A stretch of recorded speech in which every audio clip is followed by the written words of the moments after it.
Hello বন্ধুরা, মোহনার দিকের আরও একটি নতুন ব্লগে তোমাদেরকে অনেক অনেক স্বাগত। আর আজ তোমাদের সাথে শেয়ার করছি চিকেনের একটি দুর্দান্ত রেসিপি। সেটা হচ্ছে কাজু চিকেনের রেসিপি। তো কাজু দিয়ে চিকেনটা এতটাই টেস্টি হয়, মানে এটা কি বলতো, ফ্রায়েড রাইস তারপরে পরোটা সবের সাথেই কিন্তু ভীষণ ভালো যায়। তো দেখো আমি কিভাবে বানাচ্ছি। প্রথমে আমি চিকেনগুলোকে নুন হলুদ মাখিয়ে কিছুক্ষণ রেখে দিয়েছিলাম। তারপরে তেল গরম করে তারপরে এগুলিকে আমি দিয়ে দিয়েছি। এগুলিকে কী বলো তো, আমি একটু ভেজে তুলবো। খুব বেশি লাল করে না, তবে একটুক্ষণ এটাকে কিন্তু ভেজে নিতে হবে।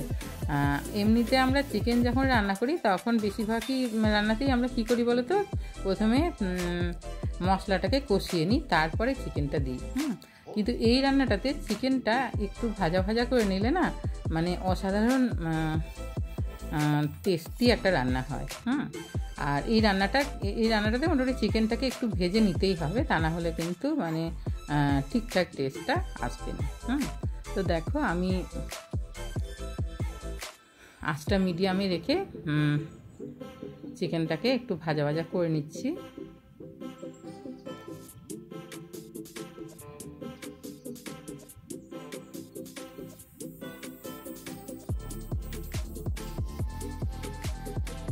বললাম না, খুব বেশি লাল করার দরকার নেই, মোটামুটি একটু ভাজা হয়ে গেলে এটাকে এবার তুলে নিচ্ছি।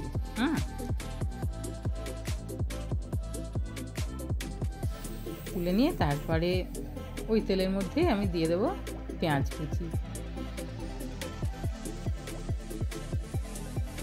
পেঁয়াজটা দিয়ে একটু ভালো করে নেড়ে চেড়ে নিচ্ছি, আমি একটু ভাজা ভাজা করে নিচ্ছি পেঁয়াজটাকে। আর পেঁয়াজটা কিন্তু এখানে খুবই ছোট ছোট টুকরো করেই কেটেছি, লম্বা করে এখানে পেঁয়াজ কাটার দরকার নেই। আর তারপরে দেখো এখানে দিয়ে দিলাম গোটা জিরে ফোড়ন। গোটা জিরেটা এখানে জিরের ভাজার ফ্লেভারটা অসাধারণ আসে রান্নার মধ্যে। আর এখানে তোমরা গোটা গরম মশলাও দিতে পারো, তবে আমি এখানে গুঁড়ো গরম মশলাটা ব্যবহার করবো, সেই জন্য গোটা গরম মশলা দিচ্ছি না। গোটা গরম মশলা দিলে কী বলো তো, মানে খুব উগ্র ফ্লেভারটা হয়ে যায় আর কি। তো যাই হোক, তো দেখো আদা রসুনের পেস্ট দিয়ে দিলাম। মশলা বলতে এখানে বেশি কিছু না, আদা রসুনের পেস্ট খুবই সামান্য, আর জিরের গুঁড়ো ধনের গুঁড়ো দিয়ে তারপরে এটাকে খুব ভালো করে কষিয়ে নিচ্ছি। আর এটা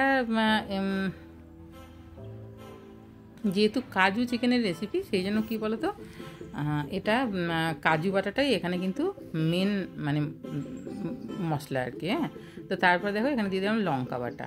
লঙ্কাটা বেটে নিলে এটার কিন্তু টেস্টটা অনেক বাড়ে লঙ্কা গুঁড়োর থেকে। তো লঙ্কা বাটাটা দিয়ে তারপরে এটাকে খুব ভালো করে কষিয়ে নিচ্ছি। কষিয়ে নিয়ে তারপরে অল্প অল্প জল দিয়ে দিয়ে কষালে কী বলো তো, মশলাটা মানে পুড়ে যাওয়ার ভয়টা থাকে না আর কি। তলায় তা নাহলে ধরে গেলে তখন মশলার যে মানে একটা মানে মশলা মানে কষানোর যে সুন্দর একটা টেস্ট না, সেটা কিন্তু নষ্ট হয়ে যায়। তারপরে দেখো মশলাটা কিছুক্ষণ কষানো হয়ে যাওয়ার পর তারপর দিয়ে দিলাম টমেটো কুচি। এখানে বড় সাইজের একটা টমেটো কুচিয়ে নিয়েছি। টমেটো কুচিটাকেও আমি ওই ডুমো ডুমো করে ছোটো ছোটো করেই টুকরো করেছি, যাতে এটা একেবারে মানে কষার সময় এটা মোটামুটি মানে ভাজা হয়ে যায় আর কি, আর সেদ্ধও হয়ে যায়। তো দেখো এটাকে বেশ কিছুক্ষণ সময় নিয়ে কষাতে হবে। মাংস রান্না শুধু না, যে কোনো রান্নাতেই কিন্তু কষানোটা ভীষণভাবে জরুরি। কষানোটা ঠিকঠাক না হলে রান্নার টেস্টটা ঠিকঠাক আসে না। তো দেখো আমি বেশ একটু সময় করেই এটা কষিয়ে নিয়েছি। তারপর দিয়ে দিচ্ছি গরম মশলার গুঁড়ো। এবার গরম মশলার গুঁড়োটা দিয়েও কিন্তু আমি আরও কিছুক্ষণ কষাবো। গরম মশলার গুঁড়োটা আমি শেষে দেওয়াটা মানে পছন্দ করি না, কারণ ওই যে বললাম না, উগ্র ফ্লেভারটা আমি সহ্য করতে পারি না আর কি। তবে গরম মশলার গুঁড়ো একটু দিতেও হবে, তা না হলে রান্নার মধ্যে সেই টেস্টটা মানে আসে না। তো তারপর দেখো দিয়ে দিচ্ছি এখানে নুন। আর হলুদটা কিন্তু আমি এখানে স্কিপ করেছি, হলুদটা এই মশলার মধ্যে কিন্তু পড়বে না এই রান্নাটাতে, শুধু ওই চিকেনটাতে একটু হলুদ মাখিয়ে রেখেছিলাম, বাকি আর হলুদটা এখানে পড়ছে না।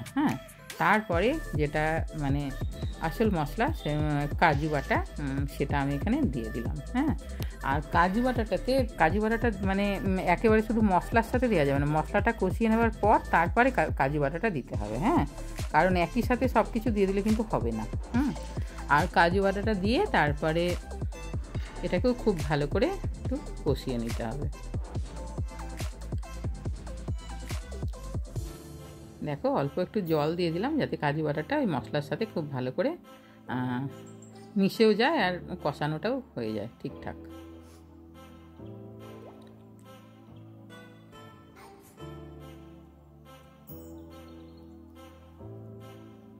তারপর দেখো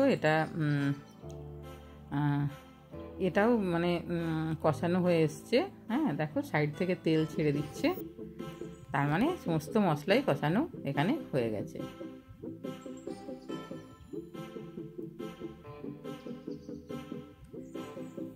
তারপর এখানে আমি দিয়ে দিচ্ছি জল। হ্যাঁ, আর জলটা একটু দিতে হবে, কারণ কি বলতো চিকেনটা তো মানে একটু সেদ্ধ করার ব্যাপার আছে। হ্যাঁ, তো চিকেনটা সেদ্ধ করার জন্য জল একটু দিতে হবে। তারপর দেখো ঝোলটা ফুটে উঠেছে, এবারে আমি যে ভাজা চিকেনগুলো সেগুলো ছেড়ে দিচ্ছি, ঝোলের মধ্যে দিয়ে দিচ্ছি আর কি। আর এখানে চিকেনটা একটু বড় সাইজের মানে কাটলেই ভালো হয় এই রান্নাটাতে। হ্যাঁ, চিকেনটা খুব ছোট করে টুকরো করে দিলে কি বলতো মানে টেস্টটা ঠিকঠাক আসে না, একটু বড় সাইজেরই এখানে চিকেনটা হবে। তারপর ঢাকনা বন্ধ করে কিছুক্ষণ আমি রান্না করে নিয়েছি, যাতে চিকেনটা ঠিকঠাক সেদ্ধ হয়ে যায়। তারপরে দেখো ঢাকনাটা খুলে ওই 3 মিনিট মতো আমি ঢাকনা দিয়ে আঁচটা মিডিয়ামে রেখে রান্না করে নিয়েছি। তারপর দেখো খোলার পরে কি অপূর্ব কালারটা এসছে, দেখেছো? অসাধারণ, মানে উপরে পুরো তেলটা উঠে এসছে, যেহেতু টমেটো দেওয়া আছে, কাজু দেওয়া আছে না, সেই জন্য। তারপর এখানে দিয়ে দিলাম কয়েকটা কাঁচা লঙ্কা কুচি। কাঁচা লঙ্কা কুচির ফ্লেভারটা মানে আমার কাঁচা লঙ্কার ফ্লেভারটা আমার দারুণ লাগে, সেই জন্য কী বলতো রান্নাতে আমি এটা বেশি মানে দেওয়াটা পছন্দ করি। আর এটাতেও কাঁচা লঙ্কাটা কষানোর সময় দিলেও হয়, তবে আমি এখনই দিলাম। তো দেখো এটাকে আরেকটুক্ষণ আমি রান্না করব, খুব বেশি কিন্তু ঝোলটা টানানো যাবে না, অল্প একটু ঝোল কিন্তু এখানে থাকবে। হ্যাঁ, তারপর দিয়ে দিচ্ছি এখানে দেখো অল্প একটু চিনি। আর চিনিটা কিন্তু সবসময় শেষেই দিতে হবে, কারণ কি বলতো চিনিটা একবার দিয়ে দিলে কিন্তু সমস্ত কিছুই সেদ্ধ হওয়াটা কিন্তু বন্ধ হয়ে যায়। হ্যাঁ, মানে সেদ্ধ হওয়ার তখন আর কিছু হবে না, চিকেনও হবে না, মানে অন্য রান্নাও কোনো কিছুই মানে হবে না। তো সেই জন্য চিনিটা সবসময় লাস্টে দিতে হবে। তারপরে দেখো দিয়ে দিলাম 1 চামচ ঘি, বড় চামচের 1 চামচ ঘি দিয়ে দিলাম। আর ঘিয়ের ফ্লেভারটা মানে শেষ অবধি একদম মানে যতক্ষণ চিকেনটা থাকবে ততক্ষণই কিন্তু থাকবে। হ্যাঁ, তারপর এখানে দিয়ে দিলাম দেখো আরও 2-3টে কাঁচা লঙ্কা দিয়ে দিলাম, দিয়ে কিছুক্ষণ ঢাকনাটা বন্ধ করে রেস্টে রেখে দিয়েছি, যাতে ঘিয়ের গন্ধটা পুরো মানে চিকেনটার মধ্যে মানে থেকে যায়। তো দেখো আমার আজকের রেসিপিটি, কাজু চিকেনের এই রেসিপিটি তোমাদের যদি ভালো লাগে তাহলে অবশ্যই একটা লাইক দিও, কমেন্ট করো, আর আমার চ্যানেলে নতুন বন্ধু হলে অবশ্যই চ্যানেলটাকে সাবস্ক্রাইব করে দিও, কেমন? আর অবশ্যই একদিন রান্না করে দেখো আমার প্রসেসে, কেমন? অসাধারণ হয় খেতে, রুটি পরোটার সঙ্গে অসাধারণ হয়, আর ভাত, পোলাও, ফ্রাইড রাইস সবের সঙ্গেই হয়। সবাই খুব ভালো থাকবে, বাই।